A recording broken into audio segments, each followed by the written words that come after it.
It's another edition of Time About the Movies, and today we're taking a look at the middle of October '99, October 15th, and we've got 4 movies to look at. Some notable films, including our first movie here, and that is, of course, Brad Pitt and Edward Norton in David O.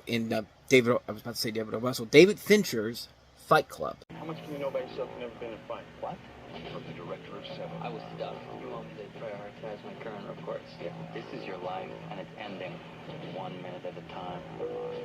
Gentlemen, welcome to Fight Club. And then I met Tyler Durden. The first rule of Fight Club is, do not talk about Fight Club. Wow. Thanks. You're going to start a fight with a total stranger. That's not necessary. In Tyler, we trusted. We got to take Fight Club up a notch. That hurt. I'm stopping this. It's already done. Shut up. Brad Pitt, you were looking for a way to change your life. You got it. Edward Norton. It's too much. In the end, you will thank me. Wow! Wow! Fight Club. Rated R. October 15th, only in theaters. Insert your obvious "don't talk about Fight Club" memes right here. I mean, this is a movie that I'll start off by talking about the premise first. You have Edward Norton playing this unnamed narrator who is discontented with his white-collar job, so he forms a fight club with the soap salesman Tyler Durden, played by Brad Pitt. He becomes embroiled in a relationship with an impoverished but beguilingly attractive woman played by Helena Bonham Carter.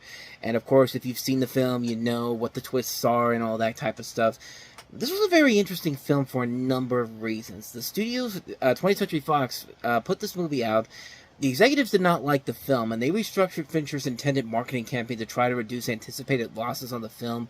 They actually premiered this film at the Venice International Film Festival a month prior, and then the film came out. It was the #1 movie in the box office when it came out, but it didn't meet the expectations I guess the studio had in mind. I guess they were still trying to hope for another 7 type of success, and actually received polarizing reactions from critics when it came out, and it was considered one of the most controversial and talked about films of the 90s.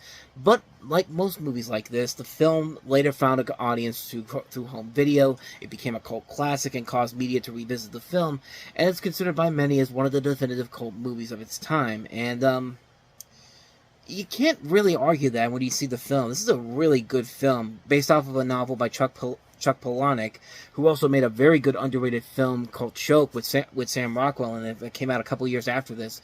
Really good film if you haven't seen it. Definitely check that one out. But yeah, not much more I can really say about Fight Club that hasn't already been said already. I think it is a film that has so many great quotable lines to it, some great memorable moments to it.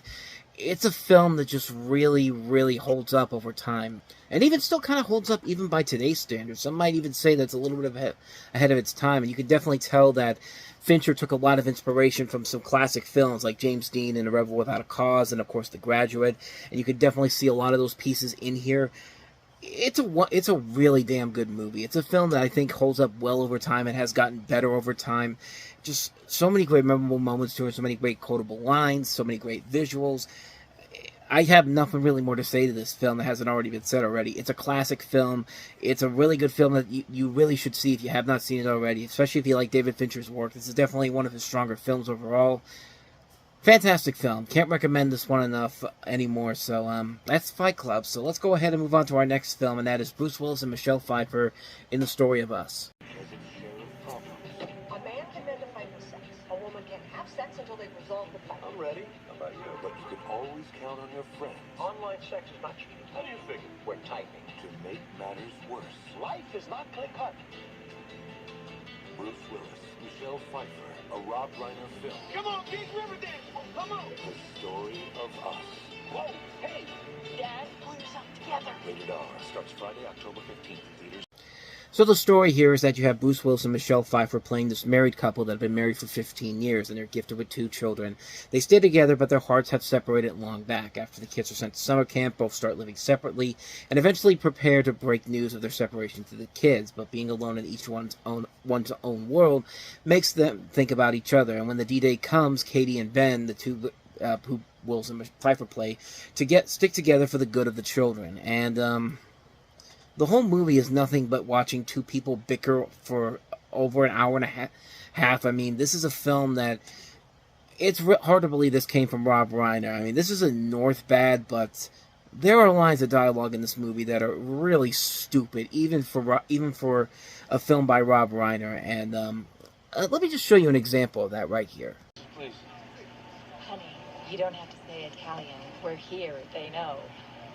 So what are you saying? That if I'm in Belgium and I order a Belgian waffle, I just say waffle? Oh, dear mother of God, somebody actually greenlit that.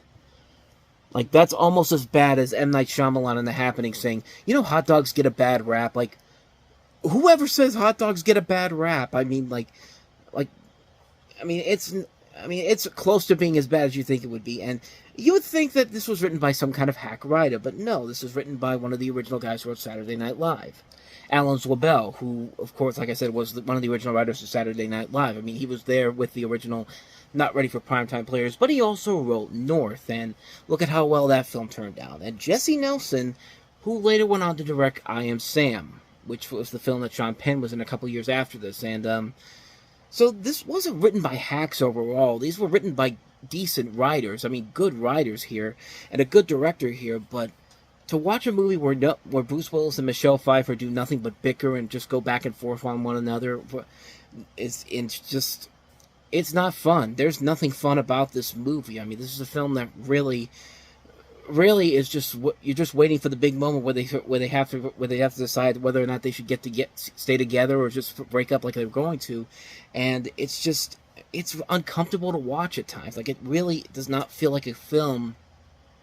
It really does not feel like a film that's worthy of entertainment value. Like they tried to sell this as a movie that could be seen as entertaining, but no, it's a really dull movie and a bleak film overall. That when it tries to go for the emotional moments, it's that typical cliche sappiness. Like you can almost say this is an Oscar bait movie. Like Rob Reiner was trying to make this to get some Oscar nods for this, which did not happen. In fact, this thing bombed pretty badly. I mean, barely made back its $50 million budget. With a cast like this and a director like this, you expect so much more, but no, this is just a boring movie. It's a boring film, a dull film. There's nothing fun about watching two people who have been married for 15 years bicker and argue with one another for an hour and a half. There just really is not. So, unless it's an action movie, unless it's Mr. and Mrs. Smith or an action. But I digress. But so that's the story of us. So let's go ahead and move on to our next film, and that is Casper Van Dien is leading the charge in our next film. And wait until you see the rest of the cast in this. This is the Omega Code. Casper Van Dien, Michael York, Michael Ironside, and Catherine Oxenberg. The Omega Code. Casper Van Dien, Michael York, Michael Ironside.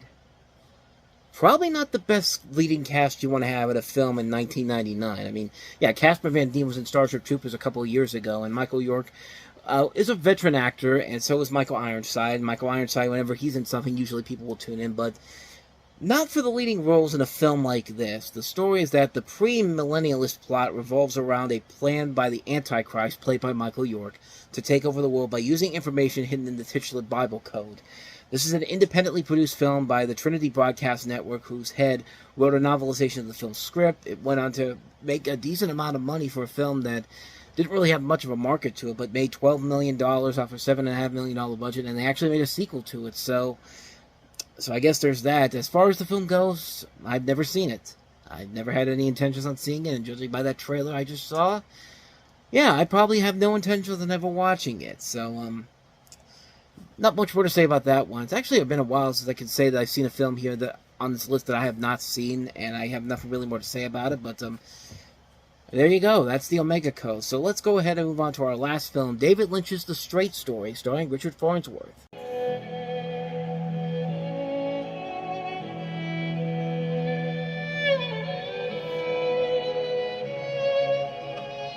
How far'd you come?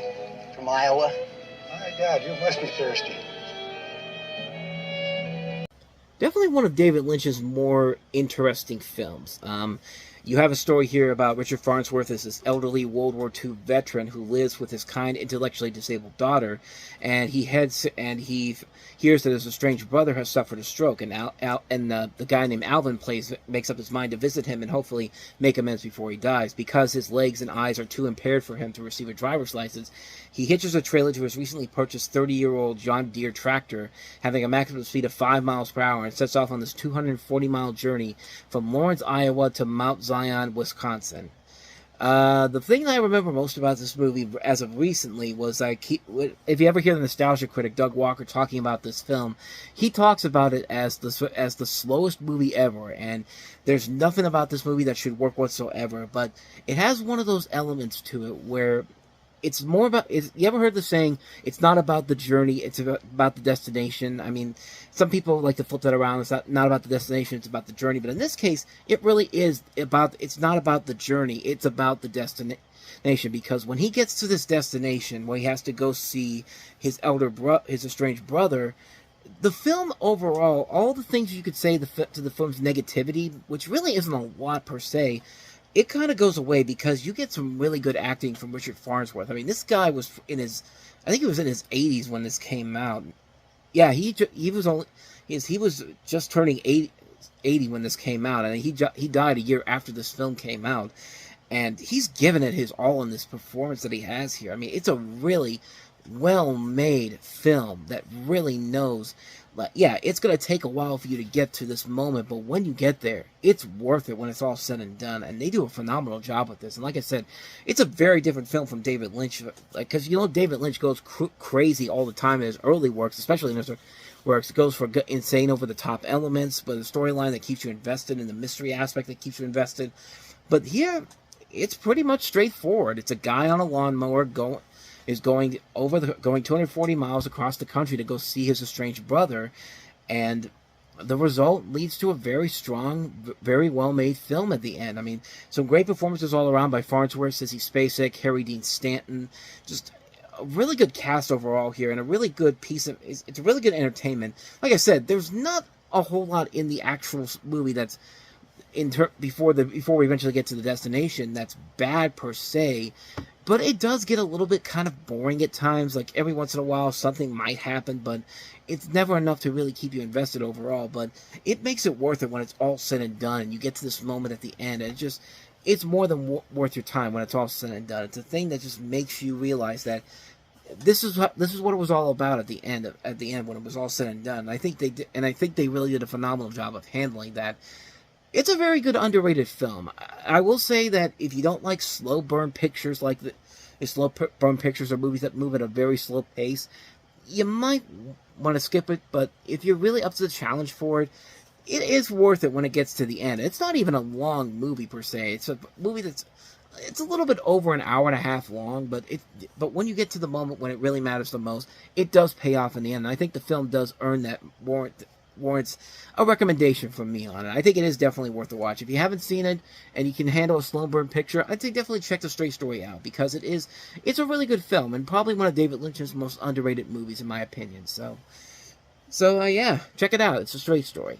And so with that said, we wrap up another edition of Time About the Movies. When we meet next time, we'll have 8 movies to look at. A lot of movies coming our way next time. Notable films including The Best Man. We have Martin Scorsese's latest film with Nicolas Cage, Bringing Out the Dead. The horror film Bats. We also have 3 to Tango with Matthew Perry, who recently passed away at the time of recording this. Melanie Griffith and Crazy in Alabama. Body Shots, Elizabeth Shue and Molly, and Beyond the Mat, the WWF documentary. Remember, this was before the WWF became the WWE. So 8 movies overall to look at. So we have a lot of films we'll get to next time. So we will take a look at those on the next episode. But until then, thank you very much for watching, and if you want to see more videos like this, please hit the playlist on the next page, check out the previous episode, and I'll see you guys tomorrow for another episode. So thank you so much for watching. I'll see you next time, and until then, as always, take care.